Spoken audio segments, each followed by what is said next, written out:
Bonjour à tous et bienvenue dans ce nouveau podcast de l'étrange. Aujourd'hui, nous sommes toujours et encore avec Léna Salut Jérém. et nous allons parler Salut. de Noël. Mhm. Oui, la saison s'y prête. Oui, alors on a un petit peu galéré et on tient à s'excuser. euh, voilà, des choses qu'on va aborder parce que franchement, on n'a pas trouvé full, malheureusement. Des histoires paranormales sous le thème de Noël, on n'a rien trouvé, mis à part des bouquins. Donc, on a trouvé des petits trucs comme ça. Vous allez voir, c'est un gros bordel sans nom. Mais on va commencer déjà, pour ceux qui ne savent pas ce que c'est Noël, à vous faire une petite intro comme ça. Alors, en Europe et aux États-Unis, Noël était à l'origine lié aux célébrations païennes du solstice d'hiver et du festival connu sous le nom de Yule. Yule. Yule, Yule. Yule. Le plus sombre de l'année, non, le jour le plus sombre de l'année, excusez-moi, a été considéré par beaucoup comme une époque où les morts ont un accès particulièrement facile avec les vivants. Voilà. Donc, en gros, Noël, c'est un petit peu comme Halloween finalement. Tu peux apparemment avoir un accès pour discuter aux morts un peu plus facilement. Et ça, c'est vrai parce que je sais qu'avec Shadows, à l'époque, on faisait toujours des enquêtes à la période d'Halloween et c'est vrai que ça se réveillait bien. Donc, est-ce que c'est parce que c'est notre cerveau qui nous dit ça? Je ne sais pas. Mais apparemment, Noël, c'est pareil. Donc, l'équipe fantôme, hein, je m'adresse à l'équipe fantôme. Mettez vos plus beaux déguisements de Noël cette année. On- on- Non, j'allais dire une connerie. J'allais dire on fait une enquête. Mais non, non. Noël, c'est en famille. Euh, Donc voilà pour la petite intro de merde. Je suis vraiment désolé. Alors, donc on a choisi pas mal d'histoires. Par exemple, imaginez hein, cet air de Vive le vent. Vous l'avez en tête? Alors, Oui. vive le meurtre, vive l'assassinat. C'est sympa. C'est sympa, c'est très sympa. Bah voilà.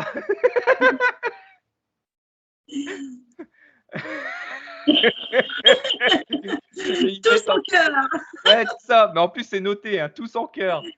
Bah, il y a Tout à vraiment les fait. paroles là, hein. Sur l'air de Vive le vent, vive le meurtre, vive l'assassinat.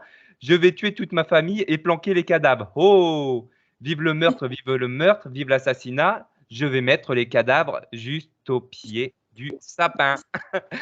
J'allais pas vous Et- chanter l'intégralité, hein, mais imaginez donc sur l'air de Vive le vent. Mais il y a que les tarés pour chanter ça.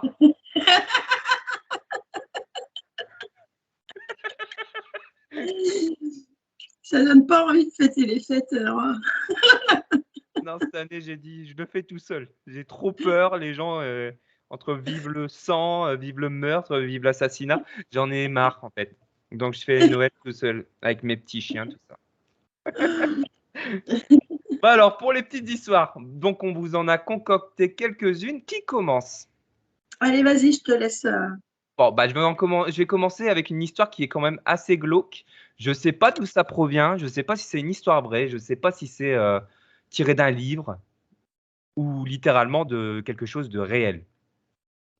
Alors, un soir de Noël, Mike alla se coucher pour laisser le temps au Père Noël de passer. Il avait été très très très sage toute l'année et son père en était vraiment fier. À minuit pile, les deux hommes dormant, un bruit retentit dans l'appartement. Il provenait de la cheminée. Ho ho ho. Le fils se réveilla en sursaut et courut dans le salon pour voir son idole. Mais non, il n'y avait personne. Il y avait un seul cadeau en dessous du sapin. Il était destiné au petit. C'était une simple enveloppe. À l'intérieur se trouvait une carte musicale qui chantait plusieurs airs de musique de Noël. Au-dessus était écrit Va voir ton père. Le garçon, pris de panique, fonça dans la chambre de son père, mais il ne le trouva pas. Il se mit à pleurer et entendit un petit son. Il alla alors dans la chambre de son père pour le trouver, les mains attachées dans le dos, une corde autour du cou et attaché à une poutre du plafond. Il avait été pendu Il était mort le soir de Noël. Le petit pleura très fort, croyant que cela ramènerait le corps de son père à la vie. Un homme entra dans la pièce. C'était un homme plutôt grand, déguisé en Père Noël. Le petit se blottit contre son idole jusqu'à ce que celui-ci attrape son pistolet et tire dans la tête de l'enfant. Vive le sang. Ah, c'est glauque. Je sais pas ce que vous en pensez. Ouais, c'est glauque. C'est très, très glauque. Je pense que ça fait partie des creepypastas, donc c'est les gens qui écrivent des histoires un petit peu terrifiantes sur le thème de Noël. Mais j'ai trouvé l'histoire là vraiment, ouais, c'est le coup de poignard quoi. Ouais. Donc désolé d'avoir commencé avec celle-là. Peut-être que j'aurais pas dû. Peut-être qu'elle sera pas bien passée. Et voilà. C'est, ouais. Ça fait froid dans le dos quand même. Hein. Et Ça fait il faut se dire que c'est des choses quand même qui arrivent assez fréquemment, hein, pas qu'à des Noëls, à des anniversaires, à des choses comme ça. Tu auras toujours un membre d'une famille qui va faire le con, qui va se tuer. Mais là, on ne sait pas trop en fait d'où va la direction de l'histoire. Est-ce que c'est le père qui s'est pendu ou il s'est fait pendre justement par le Père Noël, puisque le Père Noël tire une balle dans la tête de l'enfant. ouais. À vous de juger. À vous de voir. Est-ce que le Père Noël est une ordure? Est-ce que c'est un salaud? Vous êtes seul juge. Et ben dans les Noëls catastrophes, moi je vais vous parler d'une histoire qui s'est passée donc en Caroline du Nord, pardon, en 1929. Donc c'est le meurtre de la famille Lawson. Alors décidément, on est vraiment dans le meurtre. Hein. Donc c'est une époque où vive le meurtre. Ah, ça y est, ça va me. C'est vraiment les mots si je l'ai dans la tête. Donc, contrairement à ce qu'on pense, les gens ne vivaient pas forcément en noir et blanc comme on le montre souvent à la télé. Hein. Et la veille de Noël, Charlie Lawson, qui a 43 ans, qui est un agriculteur de Caroline du Nord, il amène toute sa famille en ville pour faire des achats et acheter des vêtements. C'est le genre d'activité très peu commune pour une famille nombreuse. Hein, il faut savoir qu'ils sont 7. Il y a donc sa femme et leurs 7 enfants. Donc en tout, ils sont 9, lui et sa femme, plus ses 7 enfants. Le lendemain, le 25 décembre, Charlie attend que ses 2 filles sortent de la maison pour leur tirer dessus et de les rouer de coups. Sympa. Quel cadeau de Noël. Hein. Il revient ensuite chez lui et il abat une autre de ses filles qui était sur le perron. Puis il entre dans la maison et tue tout le monde. Voilà. Femme, enfant, ses 2 garçons, son petit bébé. Il se dirige ensuite vers les bois et se tire une balle dans la tête. Le seul survivant de la tuerie est l'aîné de 16 ans qui avait eu la chance de ne pas être à la maison. Une des théories a même d'expliquer le massacre est que le père aurait mis sa fille enceinte et n'aurait pas trouvé d'autre porte de sortie. Ambiance et joyeux Noël.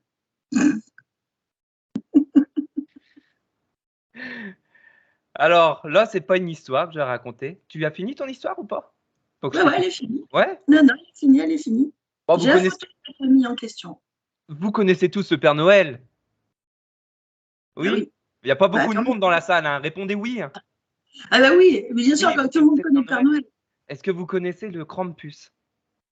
Non. Non. Je pas. Alors moi, j'ai découvert le Krampus tout bêtement, un film qui est sorti il n'y a pas très longtemps, enfin il y a quelques années, et j'ai vraiment adoré.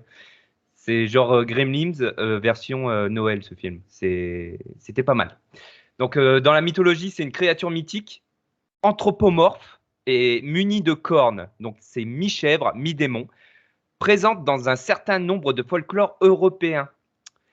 On peut l'appeler aussi également le père Fouettard. Nous vous présentons Krampus, cette terrifiante créature mi-chèvre, mi-démon qui frappe littéralement les enfants pour les forcer à être sages. Et je vais faire appel à lui d'ailleurs pour ma fille. Non. 3615 Krampus. Allô. Donc Krampus, dont le nom est dérivé du mot allemand Krampen, qui signifie griffe, est le fils de Hel dans la mythologie nordique. Ce monstre légendaire a les mêmes caractéristiques que d'autres créatures démoniaques et effrayantes de la mythologie grecque, comme les satyres et les faunes. Donc, si vos enfants ne sont pas sages cette année, dites-leur, c'est pas le Père Noël qui va venir, c'est le Krampus. Donc, c'est un père fouettard Et ça, rien que le père Fouettard, moi je sais que quand ma fille fait le con et que il n'y a aucun moyen de la calmer, on lui dit attention, il y a le père Fouettard qui arrive. Non, non, bah c'est bon, je range, je vais me coucher. C'est aussi net et précis que ça. Oui, ça marche, ça marche. Pardon. C'était une Je petite suis un petit histoire peu. comme ça. Ouais. Il y a des- C'est très compliqué. Les Noëls, j'ai l'impression que je ne sais pas ce qui se passe dans leur tête, mais il y a vraiment un souci. Là, moi, j'en ai un autre aussi, encore aussi glauque que le premier. C'est le cadavre au pied du sapin. Alors là, carrément, hein, je vous mets dans l'ambiance. Voilà, on retrouve un cadavre au pied du sapin. C'est en 2011, donc c'est pas si vieux que ça. Michel O'Down, oh, je l'ai bien dit, dis donc, fait preuve d'un bel esprit de Noël en proposant à l'ex de son neveu, Patty White, de venir habiter chez elle en échange d'un peu de ménage. Voilà. Sauf que quelques jours avant Noël, Michel O'Down ne vient pas au boulot et ne prévient pas. Son frère jumeau s'inquiète et se rend donc chez elle. Il voit sa voiture, la maison semble habitée, mais pas de trace de sa sœur du tout. Donc, il ne comprend pas trop. Mais en fait, quand il rentre dans la pièce, il voit un pied qui dépasse, des cadeaux amoncelés au pied du sapin de Noël. Et sa protégée, Patty, l'a frappé et étranglé avant de laisser le corps en place et de fuir l'État. Elle a finalement été arrêtée. Heureusement quand même, mais c'est pas cool. Alors moi, c'est l'histoire de Justin Lee Klopp que je vais vous raconter. Alors, Justin Lee Klopp et sa femme avaient eu la bonne idée de s'engueuler le jour de Noël. Ah bah oui, ça n'arrive pas qu'aux gens bien. Hein. Apparemment, Klopp n'était pas un mec avec qui il faisait bon être en désaccord. Je suis désolé. Rapport au fait que, pour solder l'engueulade, il s'est emparé d'une hache et a tout simplement déglingué sa femme, Stéphanie. Déglingué. Paf. Carrément. Déglingué. Ça parle beaucoup de meurtre, hein, je suis désolé. Ouais. Il y a que ça. Avant de lui trancher la gorge pour être bien sûr d'avoir réussi son coup. Puis, il a foutu le corps dans un sac plastique qu'il a jeté aux poubelles avant de réveiller ses 2 enfants, histoire d'aller fêter Noël chez ses parents. Ouais. C'est pendant le repas qu'on imagine super sympa que Klopp s'est décidé à appeler les flics et avouer son crime. Klopp s'est pendu en prison. C'est des histoires vraies, hein. Oui. Mais voilà, on baigne vraiment dans le meurtre. Excusez-moi, il y aura pas beaucoup de paranormal, voire pas du tout, à part Krampus, voilà, qui fait partie du folklore. Mais là, c'est vraiment un Noël. Ouais, c'est vive le sang, vive le meurtre, c'est tout ça. Hein. C'est de tout compilé. Malheureusement, ça fait une semaine qu'on travaille dessus, mais à chaque fois, on se disait, mais on trouve rien, je trouve rien. Et c'est vrai qu'en matière de paranormal, mis à part des films, etc., des bouquins, il n'y avait pas grand-chose. Donc là, on est Non, vraiment dans le meurtre. Hein. du tout. C'est vraiment, ouais, c'est à croire que c'est la saison idéale pour faire des meurtres. Bon, j'incite personne à faire des meurtres, attention, hein. Ouais. Mais c'est vrai que quand on regarde, c'est un peu compliqué. Moi, j'en ai une aussi, toujours pareil. Là, par contre, c'est une histoire qui m'a beaucoup touchée. J'ai beaucoup suivi cette histoire parce qu'elle a fait le buzz. C'est la disparition de John Bennett Ramsey. Je la connais un petit peu par cœur, cette histoire, parce que bon, c'est une histoire qui a fait énormément de bruit. Il y a eu des films aussi, et puis la contre-vérité, enfin bref. Donc, pour vous expliquer un petit peu, c'est la petite Miss Sunshine de 6 ans qui s'appelle John Bennett Ramsey. Elle disparaît fin décembre 96, donc entre Noël. Alors, en fait, avec ses parents, ils venaient de fêter Noël. Hein, donc, c'est un tout petit peu après Noël, dans le Colorado. La mère de la petite indique qu'une demande de rançon a été adressée à la famille. Sauf que pendant les battues, le père de la petite finit pour découvrir son cadavre au sous-sol de la maison. John Bennett a été étranglé et frappé à la tête. Donc, et c'est comme je vous le disais, donc le 25 décembre dans la nuit, parce que ça a été quand même très. Léna ? C'est quoi ça? Léna, t'as bugué. Ah bah merde alors. Léna? Léna? Désolé, ça ne nous est jamais arrivé. Une petite courte de publicité en attendant avec Vive le sang. Non, je plaisante. Elle est partie. C'est la première fois que ça nous arrive. Ça a bugué. Ah, Léna, on te retrouve. Ah, j'ai dit on vous laisse avec une page de pub, mais bon, c'était Vive le sang. J'ai dit Non, non, je vais éviter. Ça non, aurait. ça a bugué. Ah, ça Ça a buguait. bugué. Ouais.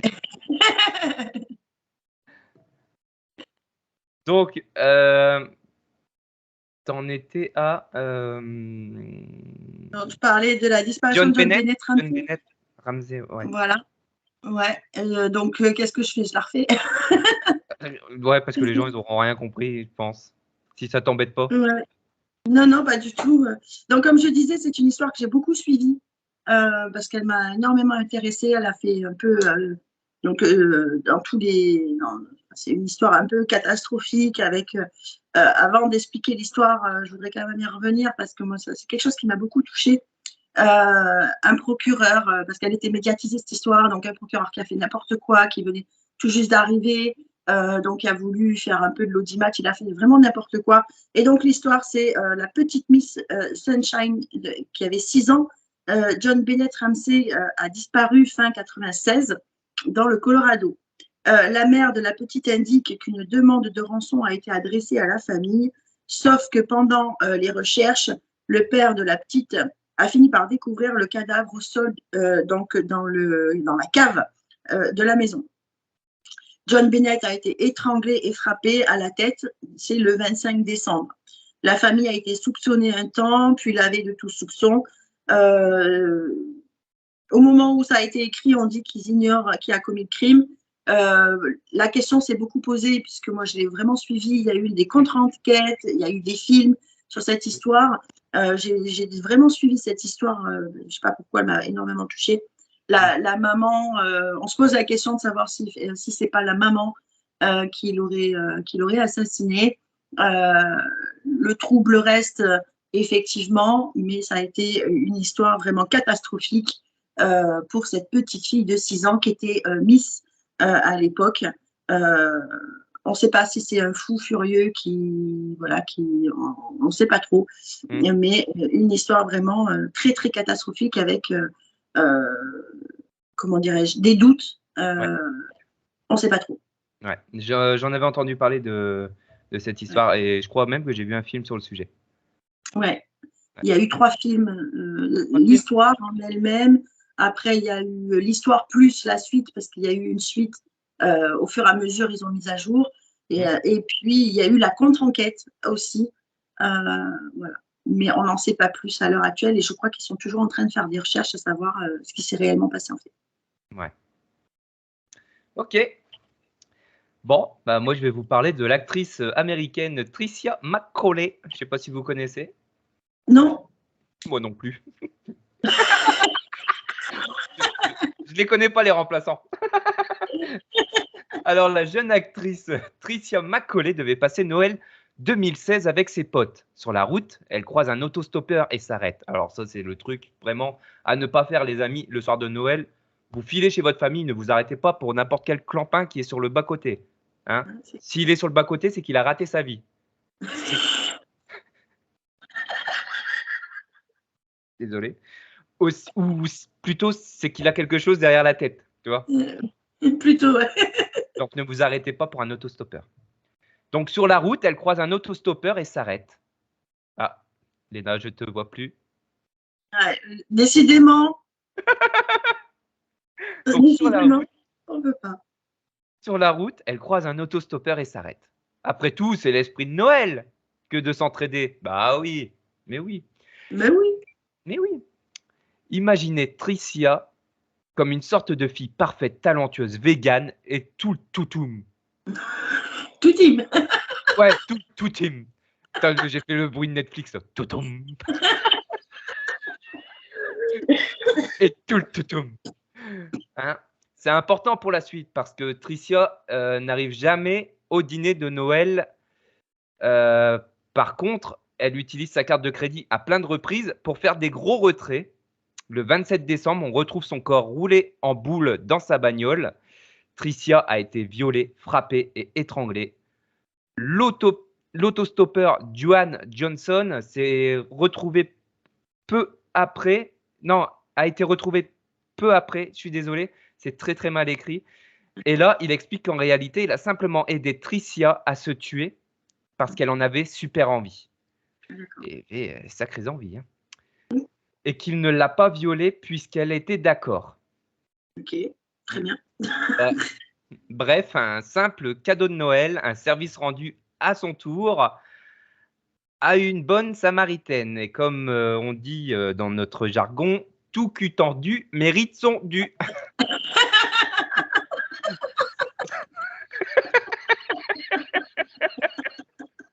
Je suis vraiment désolé.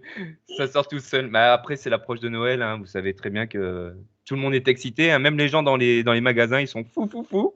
Oui, oui, oui, je confirme. Alors là, tu vois la chanson Vive le meurtre, je le verrais bien passer dans les rayons. Parce que tu le vois au regard des gens. Tu le vois. Tu le vois. C'est ça. Si tu les frôles avec ton chariot ou quoi que ce soit, mais c'est vive le meurtre, hein, vive le meurtre. Il te tue, il te dézingue. Toutoum.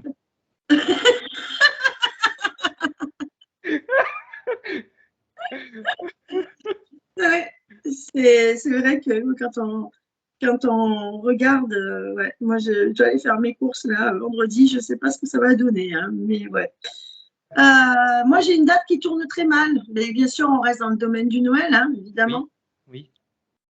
Donc décembre 2015, Cathy Locke, une prof de 23 ans, a rendez-vous avec Karl Logdell, un avocat qu'elle a connu sur un site de rencontre. Attention, sur les sites de rencontre, des fois, il y a un peu déstarbé. Hein.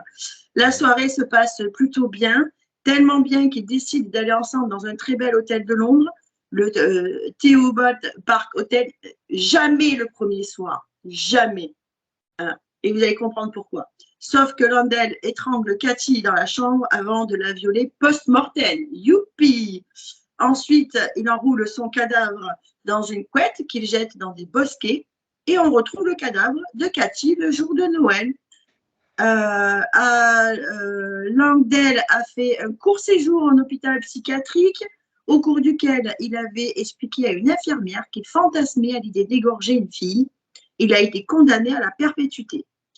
Bon, comme quoi, notre famille, finalement, elle n'est pas si horrible que ça. Hein.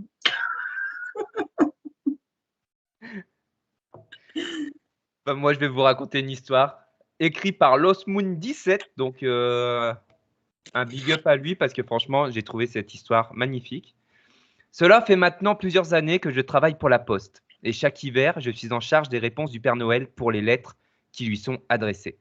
C'est un travail magique, bien que parfois déstabilisant. Comme par exemple des enfants qui demandent le retour d'un parent décédé. Mais ce que j'ai reçu il y a maintenant quelques temps ne cesse de me perturber. J'en suis au point où chaque année, je redoute de recevoir à nouveau une telle lettre. Je me dois de vous la partager en espérant que vous évitiez de laisser entrer n'importe qui chez vous le soir de Noël. Papa Noël, moi et ma petite sœur Suzy, on a passé un super Noël avec toi. Même si j'ai pas très bien compris pourquoi, au lieu de descendre par la cheminée, tu restais debout devant la fenêtre de ma chambre. En tout cas, je regrette pas de t'avoir ouvert. Tu nous as bien fait rire avec ta tête rigolote et ton manteau rouge et blanc. En plus, les jouets que tu m'as donnés sont super. Mais s'il te plaît, même si tu as dit que tu t'énerverais si on te le demandait, est-ce qu'on peut revenir sur ce marché? Papa et maman me manquent et Suzy sent mauvais. En plus, elle ne fait que pleurer et moi aussi, ça me fait pleurer. PS, je te rendrai les jouets. Tiens, je te rends même notre photo, tous les trois. Bon, il y a beaucoup de monde qui n'ont pas compris. Dans les commentaires, beaucoup n'ont pas compris. Hein, Ouais. parce que là, je suis sur le site Wattpad, un site que je vous conseille. Hein, il y a énormément de creepypasta, des gens qui écrivent leurs propres petites histoires d'horreur. Et je suis tombé dessus et j'ai dit waouh, c'est poignant, c'est poignant. Ouais, j'ai eu les frissons là. Ouais. Ouais. Moi personnellement, j'ai compris l'histoire. Si vous ne l'avez pas compris, demandez en commentaire. Demandez en commentaire. Voilà. Exactement. Voilà, je voulais vous lire ça, la petite lettre du Père Noël. J'ai trouvé mignonne et pas très mignonne. Ouais. C'est mignon, mais pas si mignon que ça finalement. C'est pas très très mignon, effectivement. alors des histoires. Est-ce qu'on a encore des histoires? Oui, moi j'en ai encore une. Encore une? Bien sûr, qui dit Noël dit cadeau, hein, évidemment. Donc, Alexis Valdez vivait chez sa tante en 2011 quand il s'est engueulé avec donc, son oncle qui s'appelle Sylvestre. Alors, il s'appelait Sylvestre, vraiment, il faut le faire. Il s'appelait comme Gros Minet, notons-le. Lequel lui reprochait de ne pas contribuer au loyer. Alexis supportait mal les reproches. Du coup, il a pris un marteau et a éclaté la tête de Sylvestre. Super. Avant de mettre la musique à fond pour pouvoir se mettre peinard dans le désordre, il lui a coupé la tête et quelques autres choses comme le nez, les oreilles. Je ne vais pas aller plus loin parce qu'on va être censuré. Ensuite, il a emballé la tête et l'a laissé sur l'oreiller de sa tante en guise de cadeau de Noël. La police l'a retrouvé couvert de sang. Valdez a expliqué que si sa tante avait été présente, elle aurait subi le même sort. Voilà, c'est sympathique. Dites-le dans les commentaires si on est en train de vous plomber votre Noël. Dites-le. Parce que moi, personnellement, je me sens mal pour vous. Hein. Ouais. Vraiment. Moi aussi, je me sens pas très très bien là. Je me dis, on aurait pu tourner ça. Bon, en tout cas, moi, je vais en raconter une petite dernière. Ce ne sera pas une vidéo très très longue. Mais avec Léna, on a parlé de faire une deuxième vidéo là, dans la foulée. Donc voilà. Donc là, je vais vous parler du massacre de la famille Yaspanpana. Je suis désolé, je ne sais pas si c'est je pense que c'est un arabe ou je sais pas. Je sais pas. C'est quoi comme ça? Ça doit être sri-lankais ou quelque chose comme ça. De toute façon, on va bien voir avec l'histoire. Donc, toujours en 2011, il s'en est passé des choses en 2011. Hein. C'est l'année où on ne pouvait pas blairer Noël. C'est le cas de le dire. Au Texas, ce coup-ci, on fêtait Noël chez les Yaspanpana. C'était l'heure du grand déballage des cadeaux. Tout à coup, on frappe à la porte. C'est le père Aziz, déguisé en Père Noël. Bien sûr, ça énerve tout le monde. D'ailleurs, sa nièce, Sarah, envoie un texto à son mec. Et voilà, il essaie de jouer le Père Noël encore, cet idiot. Le Père Noël idéal alors qu'il n'est jamais là. Buzzer d'erreur, Sarah, mauvaise réponse. Buzzer d'erreur, Sarah, mauvaise réponse. Ouais. Très français. Vous en ferez ce que vous voudrez. Aziz décide de sortir son flingue et tue tout le monde. Son ex-femme, Fatmé, ainsi que son fils et sa fille, la sœur de Fatmé, son mari et donc Sarah, leur fille de 22 ans. Puis ils se tuent. 7 morts sont retrouvés au milieu de tout ça, au milieu des cadeaux, quelques heures plus tard. Bah dis donc, ça donne pas envie, hein, tout ça. Non. C'est vraiment des histoires les plus glauques de Noël. Hein. C'est joyeux, joyeux bordel à tous. Beau carnage roi des forêts. Hein. Ouais. Faut faire une parodie avec ça, c'est pas possible avec les. Waouh. Vive le meurtre et tout. On va écrire un album. Ouais. Le Saturday Christmas Bloody, je sais pas quoi. Bon, je sais pas, on trouvera bien un truc. Ouais. Bon, en tout cas, on espère que cet épisode vous aura plu. N'oubliez pas, hein, sur l'air de Vive le vent, vive le meurtre, vive l'assassinat. Je vais tuer toute ma famille et planquer les cadavres. Oh, vive le meurtre, bref. Je vais vous la mettre dans la description. Ah, Léna, t'as disparu. Oh merde. Ah, elle est revenue. Non, on va vous laisser là-dessus. Bon, c'était pas un épisode de mes plus préférés, mais qu'est-ce que je me suis marré encore une fois. Ouais. Même si c'est pas très drôle, c'est des trucs, ouais, c'est des histoires vraies, hein. Ouais. Donc, ben, Noël, chez votre famille, vous prenez la route, vous vous arrêtez surtout pas. Autostoppeur ou pas, c'est qu'il a raté sa vie, c'est un connard ou il veut vous faire pipi sur la gueule ou une connerie comme ça, donc vous faire une blague de mauvais goût. Ne vous arrêtez pas, laissez-les, ils vont trouver une crèche. D'accord? Voilà. Ils vont dormir dans le foin-foin avec le petit Jésus et le petit mouton. Faut laisser ces fous-là dehors, hein. Ne faites rentrer sous aucun prétexte ce genre de personnes. Mais je vous apprends rien, je pense que vous n'êtes pas si idiot que ça. Faites attention surtout à Noël, etc. Il y a toujours des trucs de fous qui se passent. Malheureusement, on en parle très peu, hein. Tout à fait.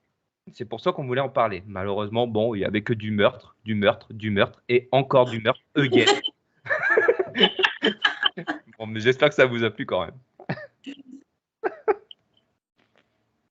Donc voilà. Bon, bah écoutez, on vous souhaite un joyeux Noël, Joyeux Noël. un bon rôti, un bon couteau et un bon meurtre. Non! Non. Non, non, non! On vous souhaite un joyeux Noël en famille, avec amour, passion, partage, avec un gros cœur comme ça. Et Exactement. voilà, profitez bien. Voilà. C'est ça. Joyeux Noël à tous. Joyeux Noël à tous. Bisous.